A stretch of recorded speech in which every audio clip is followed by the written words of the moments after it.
Hello and welcome to Market Matters presented by Mayax. I'm Joe Teagay. With me, as usual, is Brian Sutton. Say hi, Brian. Hey, Joe. Thanks for having me on. This should be a great show today. Yeah, looking forward to it. Do you have a good weekend? I did. This last week in the markets was kind of like a clean up time, try and figure out what I'm going to do for the end of the year. Chicago Bears were on a bye week. Michigan had an easy Big Ten championship win, so pretty happy about that. Obviously, headed off to the Rose Bowl to play for semifinals and eventually national championship. So that should be some fun stuff. But Joe, how about yourself? Great weekend, a lot of great football. Amazed what happened with the playoff. I'd be upset if I were a Florida State fan, but that is what it is, and it's going to be really exciting playoffs. So I can't wait for that. Yeah, well, let's just jump into it, right? The markets, we have a really interesting week with unemployment report coming up, a whole bunch of stuff.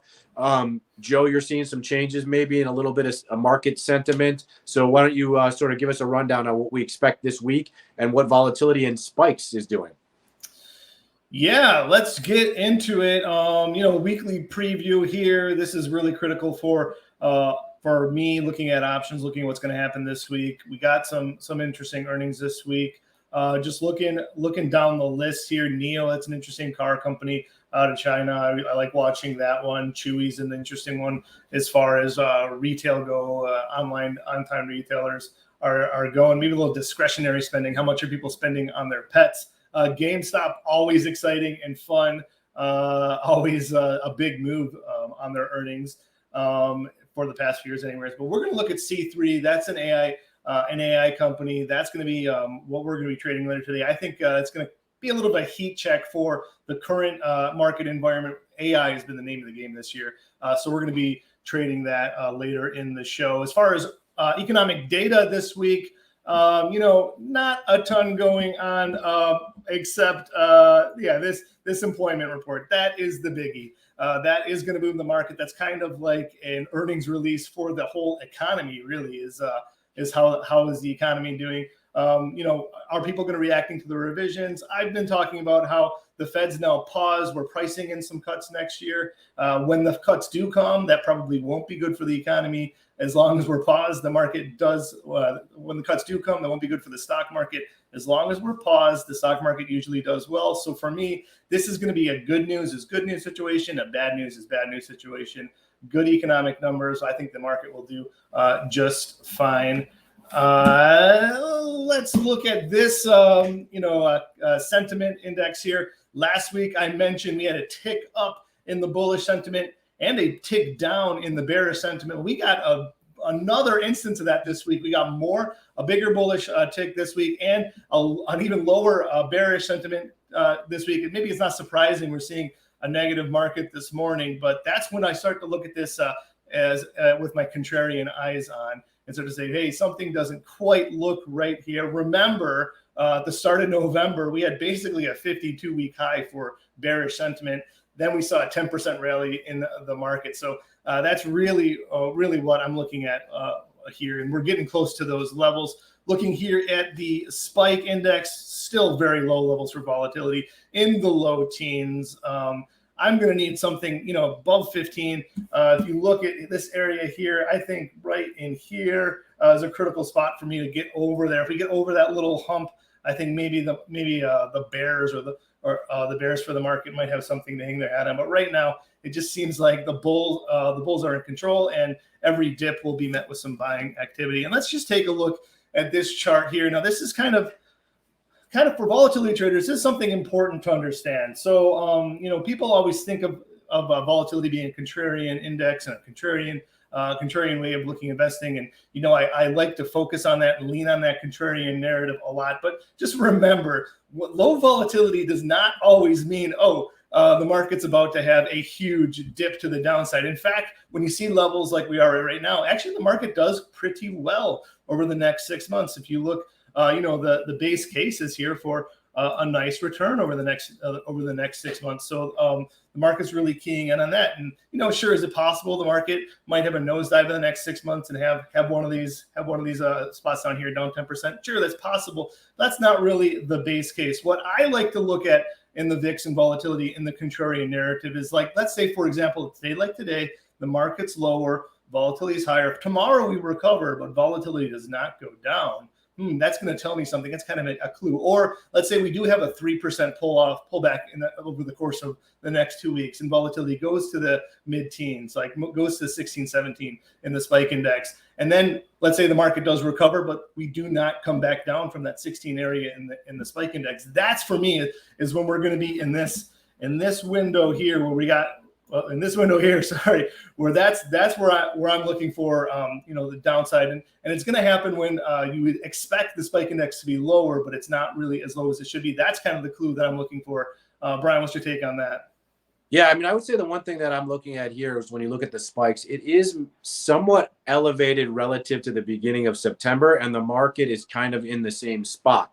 So at the very least, there are some minor hedgers or institutional traders going out and buying puts on the S&P 500, which is that measures implied volatility and translates to the spikes index. But when you have a buyer of, let's say, the SPY ETF, and you have buyers of puts, that's raising implied volatilities to some degree, and we're starting to see that little bit of tick up. To Joe's point, I get more concerned when the spike starts to hover in that mid-teens level, and the market continues to be a little bit higher or in the same spot, because now you're getting even more aggressive institutional hedgers in there expecting some sort of sell-off to occur. So we might get a little minor blip sell-off here.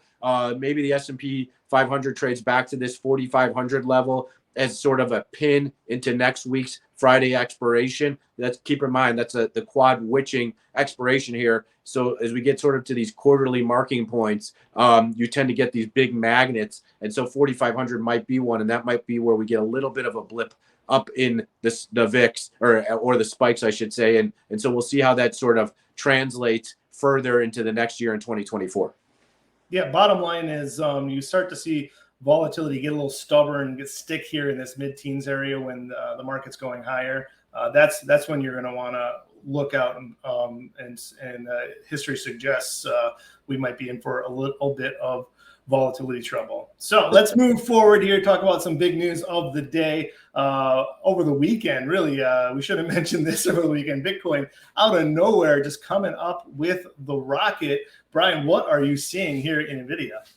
Yeah. I think this is an interesting little chart to bring up here because obviously, Bitcoin has been storming. And so if I'm an investor, it's now like, oh, shoot, did I miss it? Should I still get in? What should I do when I'm seeing Bitcoin on the rise like it has been, crossing that big 40,000 mark? Well, when you look at this, NVIDIA, which is kind of interesting, obviously a lot of chips go into the mining to verifying in whatever parts of the crypto world. And so there's a pretty high correlation between what NVIDIA stock has done and what Bitcoin does. And what's interesting even more so is NVIDIA, it seems to take a week or 2 weeks. It lags by about 7 to 14 days. So this chart was NVIDIA lagging by 2 weeks, and compare that and overlay that to a Bitcoin chart. And you can see a very high correlation, other than sort of like this AI, artificial intelligence bump that we saw a few months ago for NVIDIA. It's pretty highly correlated to Bitcoin. So NVIDIA is a place probably, if I'm seeing Bitcoin jump like this, I'm looking to buy NVIDIA on some of these dips here, especially with the NASDAQ down on a day like today, as hard as it is. And then I go ahead and turn the page and I say, is this really going to be a good trade? And when I look at Bitcoin versus gold, because these are both basically places that are places to store your money in a sort of different currency. And this is the what's becoming sort of the worldly global currency, which is gold and Bitcoin. If you want to get out of your country currency, we've seen gold obviously have a tremendous run too. But today and the last few days, you're seeing an interesting reversal in gold where it's been down pretty hard today after being up. And it looks like when you look at GLD ETF, it wants to cover maybe some gaps a little bit lower. To me, that maybe indicates that Bitcoin has had its jump as well, possibly a reversal there, or at least a sideways trend till some of these other sort of crypto plays come up and catch up to it, such as NVIDIA here. So I think gold is maybe an interesting indicator for what Bitcoin will do, and NVIDIA lagging Bitcoin. Maybe NVIDIA is the better buy here on this play. Yeah, that certainly looks interesting to me. But NVIDIA just in the last month or so, just having a bit of a pullback, but a fantastic, tremendous run. To look at it, people know of Bitcoin, of this like hyperbolic growth a rocket memes stock type of thing, but NVIDIA is actually ahead of it since 2019. So it's really an impressive run here. And also, you just look at these charts. Let's look recently. NVIDIA is coming down recently. Bitcoin is certainly on the way up. Say what you want about Bitcoin and crypto. It's a lot of benefits, a lot of interesting stuff going on in that world. But at least for me in NVIDIA, when the price is lower, like it is in the past few months, at least it's a better price to earnings. It's a better value to owning a stock. With Bitcoin, even if it were lower, I don't know what the value proposition just doesn't exist. It's just what is somebody willing to pay for it.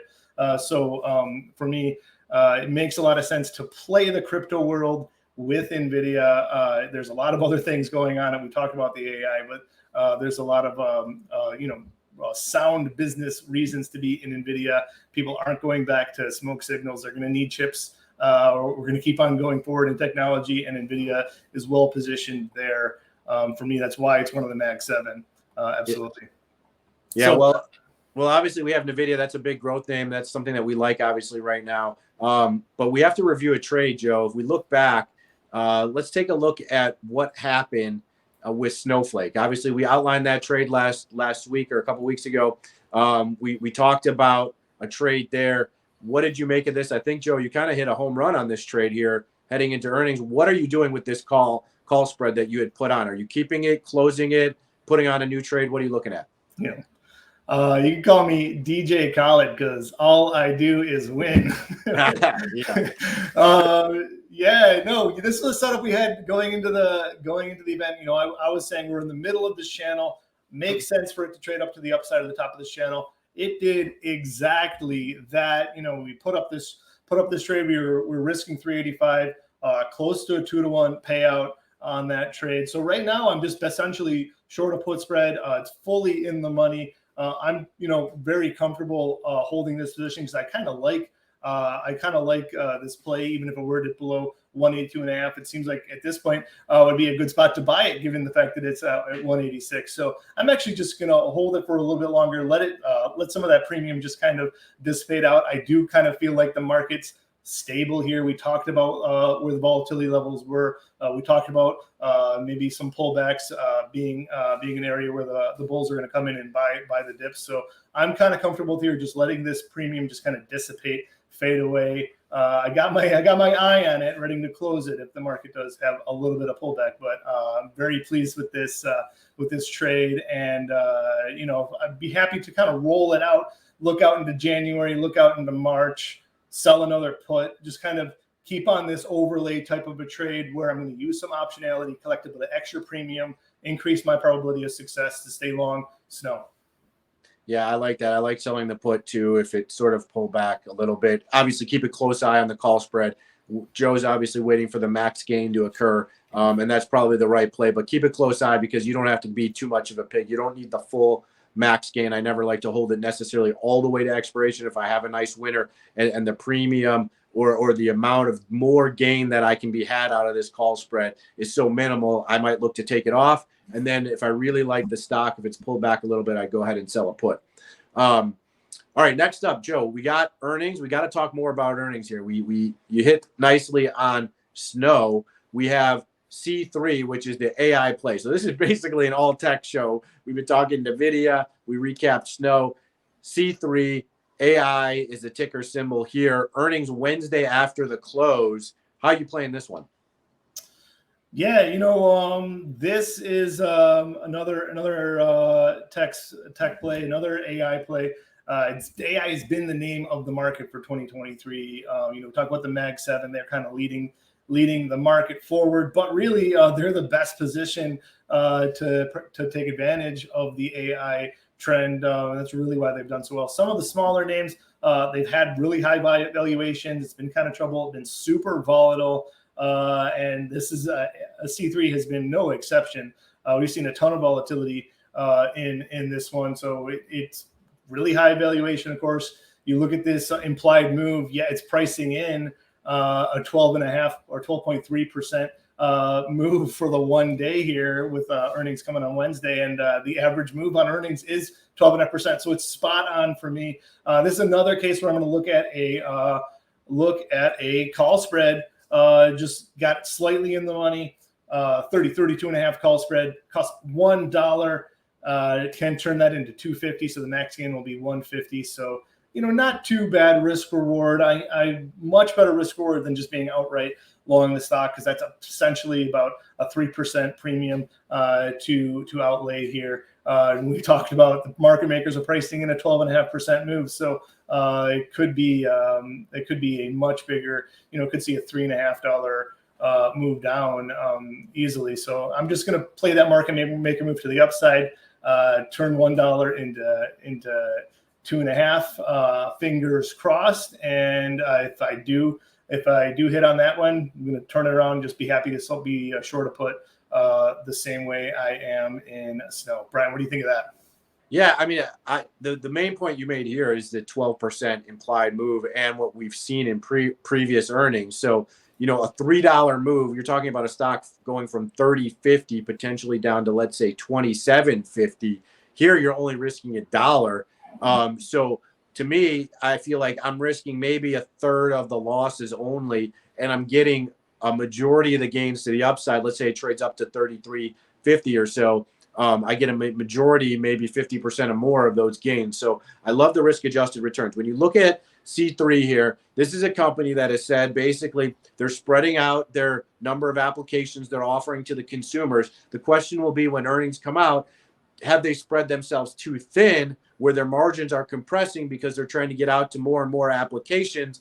Or are they going to focus in on a certain area of artificial intelligence that they can offer out to their consumers that's going to bring them a hefty return and not be spread in all kinds of crazy areas all over the place? Will they start to focus in? That's what I would like to see, and see, revenue growth coming from that, from their subscription-based pricing model here, and honing in on a handful of products that they offer and making those successful. If they do, then I think you'll see that 10% upside potential there and hit through that call spread. So I do just like it from in terms of a risk reward, because there's a lot of question marks coming into this earnings, and we'll get a good idea of where things are going in 2024 on this earnings call Wednesday after the close. Yeah, a lot of novice traders might think, oh, it's going to go upside. I'm going to just buy 35 call and hit a lotto ticket, and then I won't have to work ever again. I think maybe that'll work sometimes, but I think higher probability trade is really what I'm looking at here. And just going back to the chart, we can see this 32.5 area. It was an area of support. I think that might turn into an area of resistance. I don't think it's going to blow through there. Maybe it will. I'll be happy with this trade if it does, but I think that's a reasonable spot to sell the call. And just in the last month, it's for reasons for bullishness. We got a higher low, a higher low, a higher low, a higher low. So I just think the trend is working for us here. I really like this nice upside here, and just risk defined. I'm not laying a ton of money out here. Probability is in my favor if we do get a positive result. And remember, these options expire this Friday, so it all goes away. So this is somewhat of a binary trade. That's maybe the only negative part of the trade. So be careful of that. You've either got to decide to close this out before Friday, or it'll just come off the board. Remember, it won't be in your portfolio. You'll either be long stock from the long call, you'll get called away, whatnot. So keep a close eye on this through the expiration, even after earnings on Wednesday. Excellent point. Moving on, we have the question of the day. I don't know if we have any in the queue, but I do have a good question coming up in the options 101 for Brian. Brian, any questions for me? Yeah, so I would say my one question for you is, we looked at SPY, the spider. We talked about volatility earlier in the show. Are you adjusting any positions today given the market sell-off? Are you in panic mode? Are you using this as a place to sort of buy? You expected this little pullback to happen, and what are you doing with your position here? Yeah, that's something we did this morning. We were looking at the market this morning. We got a little pullback. We were kind of anticipating a bit of a pullback on Friday, and we've been talking about this trend being, these pullbacks are being met with some buy demand. Until that changes, until we see something change with interest rates, something change with the economy, the trend, and physically the trend, the technical analysis, something changes there. The trend is positive, and these pullbacks are being met with some buy demand. So that's what we've been taking advantage. We got a little pullback, take advantage of it, use this opportunity to adjust our positions to either add some delta, sell some volatility, and take advantage of our protection that we have on existing already. So excellent question. Let's move on. Question for the day, Brian. All right, before we get into the question of the day, I gotta take my regular suit off. I gotta get my trader's jacket on. Oh, okay. Right, because we like to use this last segment of the day sort of as like a learning for people. Somebody who's like just getting into option trading, let's say, or just learning about the market. We like to kind of use this last part as sort of our trading 101. So I'm putting the trader jacket on. We're going to give you a little lesson here. So what do you got for me, Joe? Okay, options 101. What is a buy right? What is a buy right? Okay, so let's break it down. When you're long stock or long an underlying price, you can see here for every dollar move up in the stock price and every one share that you own, you make $1, and vice versa the other way when the stock goes down. So it's a linear risk return profile. Every move up is 1, every move down is a loss of 1. When you look at selling a call, which is part of the buy right, what happens is, let's just break down the call itself. When I sell a call, what I'm basically doing is I am collecting premium. This is an option contract where I get premium. When I sell it, I'm short the call. That's what it's called. I collect premium. And as you can see, sort of as this graph starts to lean downwards and you start to lose money on this trade, that lean and that pivot point is the strike price of the option. So anytime the stock trades above that strike price, what you would have to do is you would be obligated to deliver stock or sell stock at that strike price. If you don't have the stock, for instance, then obviously for every dollar up and you have to rebuy it, you'd be buying at a higher price. You start to lose money until you reach your break-even point, which is the premium that you received relative to how many dollars or points the stock has gone through that strike price. And then anywhere below that strike price, you get to keep the premium from the short call. So now what happens if we take a short call and a long stock position? That's a buy right. What it looks like is it flips around like this, and we flip the game around. And this is kind of neat because basically you collected premium. So now your break even, instead of 1-to-1 right away, your break even is the premium you collected on the short call. That's really your break even now because you have a little bit of cushion to the downside. You still get to participate if the stock moves higher. It's just that you get called away because you have that short call. You're obligated to sell stock. So anywhere above that strike price, you're called away from your stock. You're out of your position, and you have a basic constant profit and loss. You can't make any more, but you get to collect premium, and that gives you a little bit of a cushion on the downside. So that's our option 101 on a buy right for you. Brian, just looking at this chart, just correct me if I'm wrong. A buy right writer, someone whose own stock sells a call, he can make money if the stock goes down. Yes, that's right. That's the cushion. The call premium you've collected, that's your extra benefit cushion. So now your break even is lower. If the stock goes a little lower, you actually are a winner as long as it doesn't go below the premium that you pulled in relative to the drop in the stock price. And what is the risk? Is there a risk? Is there a downside to buy right?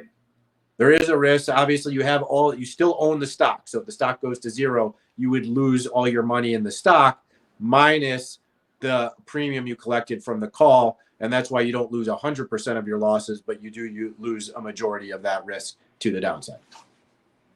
So you're still better off compared to owning the stock outright. And the only time you're better off owning the stock without selling the call is when you get a very large rally. Is that right? Yeah. So I won't buy right heading into an earnings event, let's say, because I'm worried maybe there's an explosion to the upside. I can consistently kind of buy right an index, maybe if I think there's going to be some lower volatility. But if there's some big economic news coming out, a Federal Reserve decision, I may not buy right at that moment either. I don't want to take away events and explosions to the upside. So you got to kind of time this right. Outstanding. I keep on learning from you, Brian. It's been It's been 13, no, 15, 16 years. I don't know how long it's been, but I keep on learning from you. Yeah, sure. So, yeah, this has been a great show, everyone. We thank the MIAX for your supporting and sponsoring the show. We thank Tradier for putting this on. We're going live every week, every Monday. Tune in. Make sure you write some questions in. We'll answer them directly on the show. And you know, this is should be an interesting week coming up with the unemployment on Friday. So this is Brian Stutland from Equity Armor and Joe Teague as well. So we'll bring it to you next week, same time, same channel. Have a great week.